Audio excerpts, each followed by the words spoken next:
नमस्कार मैत्रिणींनो, मी रुपाली. माझ्या यूट्यूब चॅनलमध्ये तुम्हा सर्वांचं मनापासून स्वागत आहे.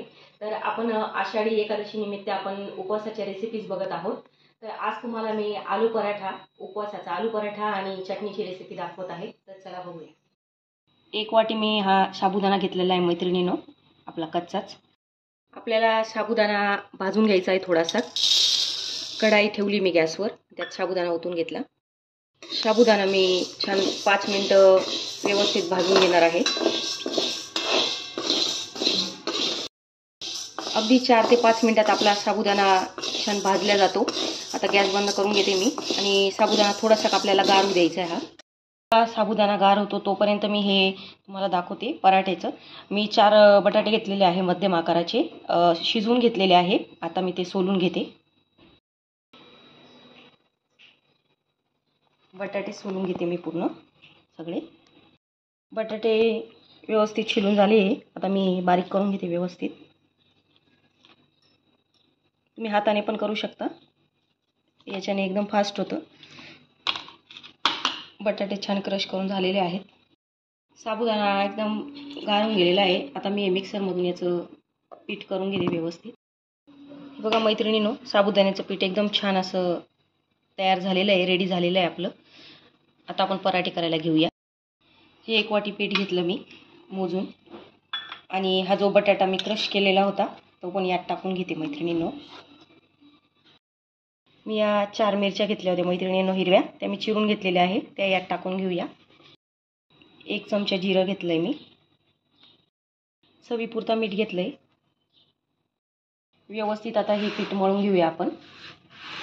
व्यवस्थित मळून घेते मी व्यवस्थित गोळा.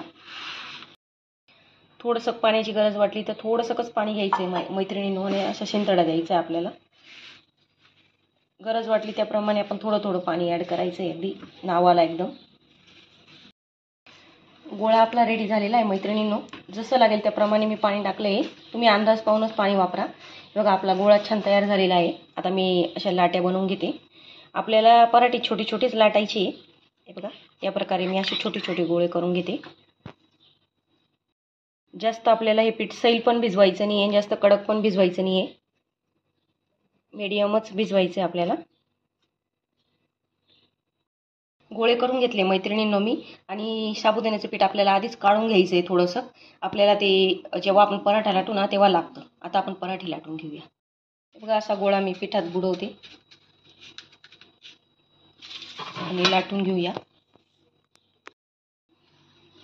छान पराठा लाटून घेऊ आपण.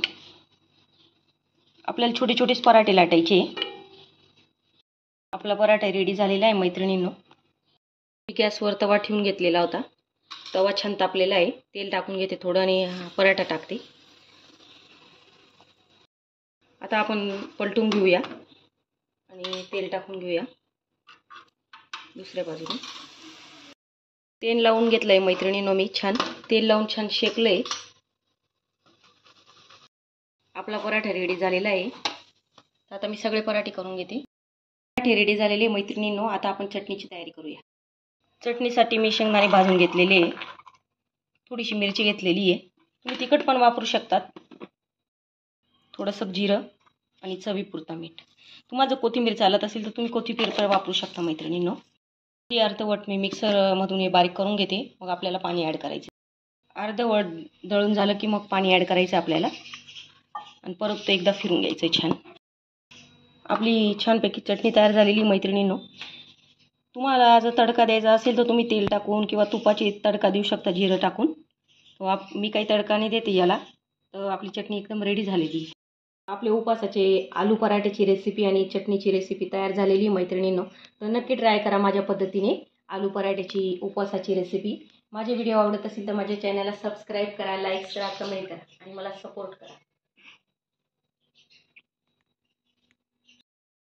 तर मैत्रिणींनो, ही आलू पराठा उपवासाचा याची आणि चटणीची रेसिपी बघण्यासाठी मी खाली तुम्हाला लिंक टाकत आहे. तर त्याच्यावर जाऊन तुम्ही पूर्ण रेसिपी बघू शकता.